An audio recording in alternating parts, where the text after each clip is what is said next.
Go ahead and submit the divorce papers. I don't need the kids. He abruptly uttered these words and left the house, leaving behind our 3-year-old twins and our newborn daughter. I had a vague suspicion that my husband was cheating on me even before this.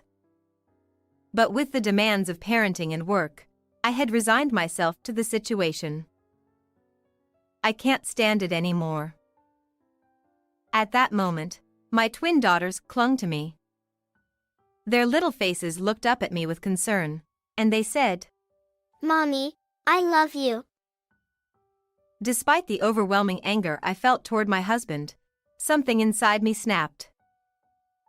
Well, fine then. Let's submit them, I declared, signing the divorce papers without hesitation. A wry smile played on my lips. The one who'll be in trouble is him, not me. Little did he know how much I had supported him all these years. And so, unbeknownst to him, he began his descent down the stairs to hell. I'll be late coming home today too. How many times have I heard these words? I am Sally, 34 years old. We got married 4 years ago, and because my husband is 2 years younger, I ended up spoiling him initially. The following year, we had twin daughters, and 3 years later, our third daughter was born. It was around the time of our third daughter's birth that my husband started coming home extremely late. He said, I'd like the third kid to be a boy. I dream of playing catch with him. Interestingly, during pregnancy, he was excited, but his attitude changed drastically when he found out it was a girl. And at the hospital, the husband frowned when he saw the face of the newborn daughter. She doesn't look like me. She's not cute. The moment I heard those words, intense anger welled up within me. How can you say that about your own kid? Why would you even utter such a thing? Perhaps at that moment, I had already started contemplating divorce in the corner of my mind. Even after I was discharged and returned home, his sullen mood persisted. As my maternity leave was ending, my husband hardly helped with childcare. Show some interest in the kids.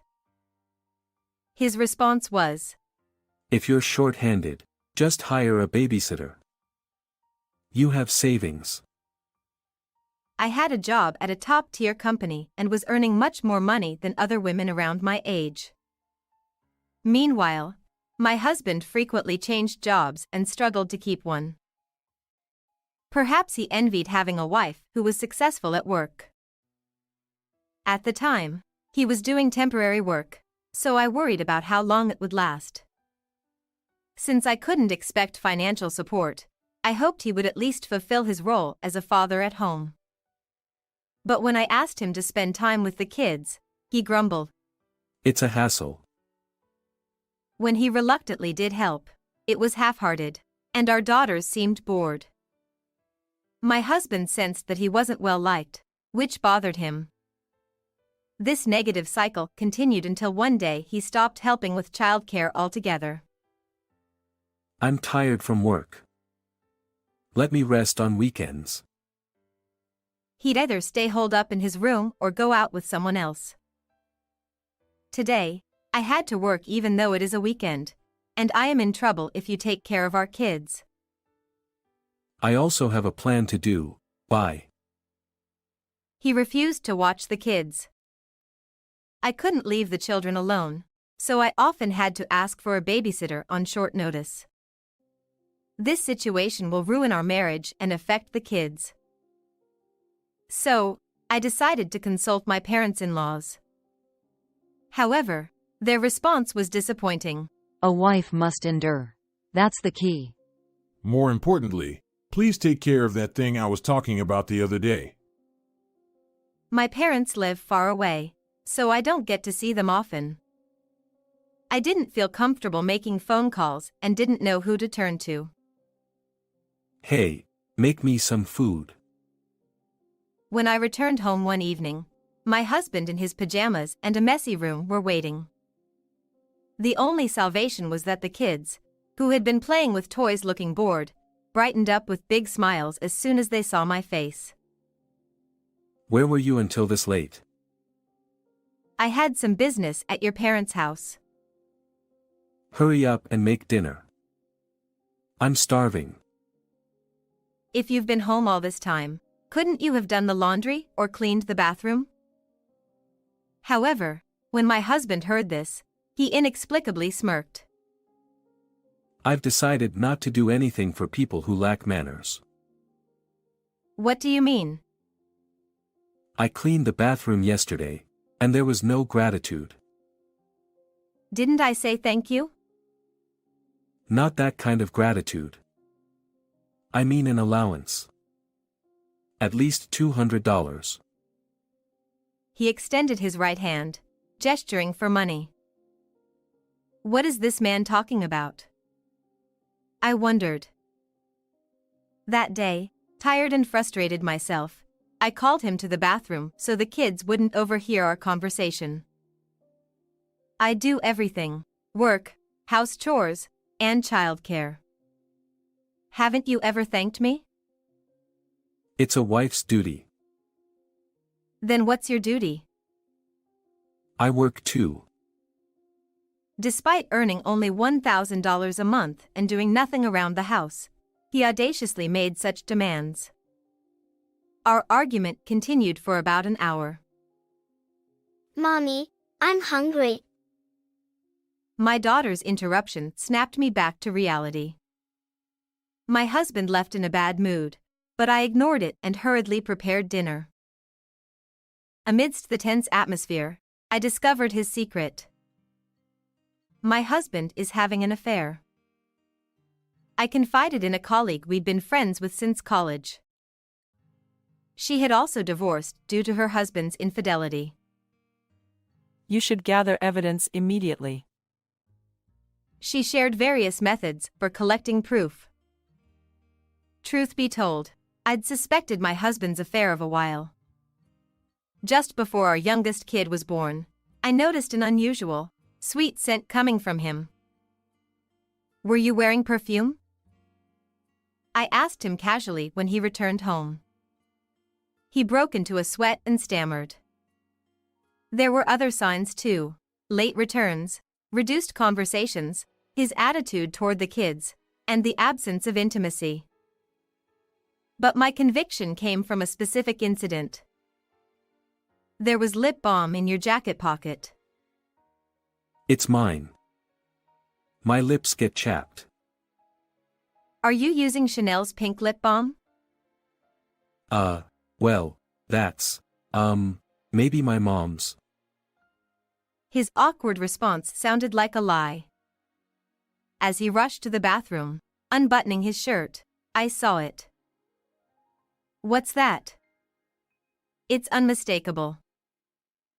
In a spot usually hidden by clothing, there was a love bite. I almost confronted him, but I realized I needed evidence first. Take your time to warm up in the bathtub. I smiled and pretended not to see it. The next day, after returning late from work, I found my daughters already asleep. The room was silent except for the dining room light, where my husband stood holding a piece of paper. I've had enough. Let's get a divorce. What? File the divorce papers. I don't want the kids. Before I could respond, he handed me the papers and left. Mommy. The twins woke up from the sound of the door closing, both looking worried. It's okay. Sorry for waking you, I assured them, though things were far from okay. He says he's had enough. That's my line. And he doesn't want the kids? What's that about? Emotions swirled in my mind, and tears flowed naturally, but I didn't notice it. Mommy, I love you. My daughters hugged me tightly, sensing something was wrong. At that moment, I regained clarity. This couldn't continue. I couldn't burden my young daughters like this. If I only had my kids, I'd find happiness. I finally realized what I should have done from the start. Well, fine. Let's file the papers. With a determined expression, I said this, and my daughters smiled. That night, we all slept soundly. The next morning, I submitted the divorce papers first and made a call to someone. Yes, please proceed. It's my husband who's going to have trouble. The person on the other end listened to my story and acted. This was something I'd considered for a while. If my husband betrayed me, I'd put an end to everything he'd been doing. Even if it meant his life would fall apart, I had no regrets. 3 days later. Sally, where were you? When I returned home from work, my parents-in-law and my husband were waiting. My mother-in-law had an angry expression, my father-in-law looked pale, and my husband seemed clueless about the situation. Did you wait outside the front door the whole time? It's scary, you know. This is no time for that. What's going on? She thrust a letter at me. Notice from a lawyer. It's obvious when you read it. Her face turned as red as a tomato, and her voice grew louder. I have to pick up the girls, so excuse me. Ignoring them, I entered the house. My infuriated parents-in-law followed me into the living room, insisting on discussing the matter. Why did you suddenly send this? We don't know the meaning. You'll understand when you read the letter. Using a lawyer is cowardly. Despite their wrongdoing, they were quick to turn the tables. Frustrated and confused, I pondered how to explain. Finally, my clueless husband spoke up. Is this about being dissatisfied with the divorce and filing a complaint? My parents-in-law stared at him, dumbfounded. Of course, he didn't know what I had done for them all these years. We never heard about a divorce. Is that why this happened? Our son is utterly useless. What's with the urgency? You've ruined everything. Wait a minute. What's going on? As their conversation went nowhere, my mother-in-law slammed the table. Why did you divorce Sally? Well. My husband, caught off guard, struggled to respond. So, I stepped in. Because he completely neglected his duties as a husband and father. You keep saying that. Men are like that, right? Then you'd forgive your father-in-law for cheating? What? Clearly, the revelation of her son's infidelity caught her off guard. My husband attempted to speak, but a stern look from me silenced him. Suddenly, my father-in-law started defending his son. A man's affair is just a game. It's not a problem. It's pointless to argue. Please leave. Any further communication will go through my lawyer. Why talk to a lawyer now? You'll agree to the divorce, won't you? My husband looked bewildered. Not only will I agree, but I've already submitted the divorce papers. What? Then why? As my husband and I argued, my mother-in-law burst into tears. How can you expect me to pay $39,500 all at once? What's with that huge sum? Whom do you pay? Finally, the moment arrived. I confidently revealed my secret. 4 years ago, just after we got married, my mother-in-law asked to talk. I need to discuss something. Nervous, I agreed to help, thinking I'd do anything for my new mother-in-law. But her request was shocking. Can you lend me $40,000? I was completely confused when she suddenly told me. My mother-in-law, without any hesitation, asked me about my annual income, leaving me bewildered. I couldn't withstand the pressure. Stunned, I blurted out my annual income. Maybe over $65,000. Her eyes sparkled. Apparently, my father-in-law had become addicted to horse racing, squandering money left and right, eventually accumulating debt. I was begged that she desperately needed $40,000 to repay it, and I couldn't refuse. I repeatedly emphasized, "You must absolutely pay me back." Then I lent the money. 4 years passed, and she repaid only $2,600. Sometimes, she'd return the money only to borrow it again. Realizing I'd never recover the full amount, I hired a lawyer and demanded the remaining $39,500. My husband's shocked expression almost made me laugh.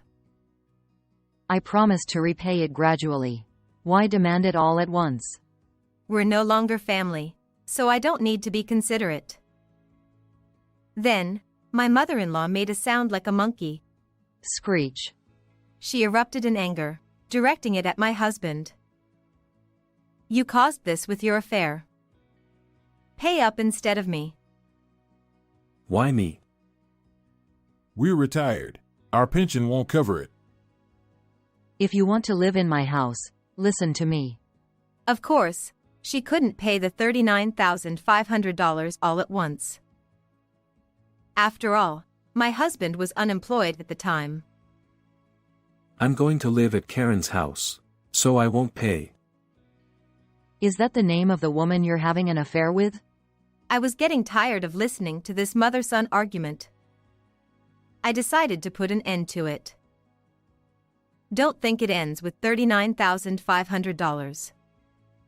I'm going to demand $13,000 each from you and your mistress as compensation. Of course, there's also child support. What? It's only natural. It's the punishment for neglecting your kids and gallivanting around. Where's the proof that I cheated? Have you already forgotten that you loudly declared that you were going to live at your mistress, Karen's house? I sighed and handed him the large amount of evidence photos I had prepared for this moment. I felt like throwing up when I saw them. They were photos my husband posted on social media, showing him kissing and hugging his mistress. Of course, I showed it to my lawyer too, and it was completely damning. Why do you have something like this? I found your social media when I searched online. It's awful that you thought it wouldn't be found. My foolish husband had left his settings open for anyone to see and had been posting carefree photos. He must have continued to use social media without knowing its dangers. It was surprising that my technologically inept husband was doing something like this, but thanks to that, I was able to easily gather evidence of his infidelity. My parents-in-law were also dumbfounded by this, and they stared at him with their mouths agape. All right, please go home now. It's time to go to the daycare center. At least don't demand compensation from Karen. What will I do if she runs away? I don't care about that. Since the situation was not improving, I forcibly kicked out the three of them. Open up. Help me. I didn't know anything about the debt. For a while, I could hear my husband's screams through the door, but I'm going to report you to the police. When I yelled that, they left dejectedly. A year has passed since then, and after paying me compensation, the mistress disappeared. As a result, my ex-husband, who had to live at his parents' house, was persistently told to shoulder the $39,500, and he seems to have borrowed money from a suspicious dealer. I was able to get it back right away, But there's also the $13,000 in compensation for the affair and the monthly child support of $330. Now, he seems to be earning his daily wage by doing manual labor from morning till night. The interest on the debt is growing, and he may not be able to repay it even if he spends his whole life. Well, I don't really care about that. Mommy, hurry up or we'll be late. Oops, my daughters are calling me, so I'm off to the daycare center. Everyone is growing up so fast. That alone makes me happy. How did you like this story? Please subscribe to the channel. See you in the next video.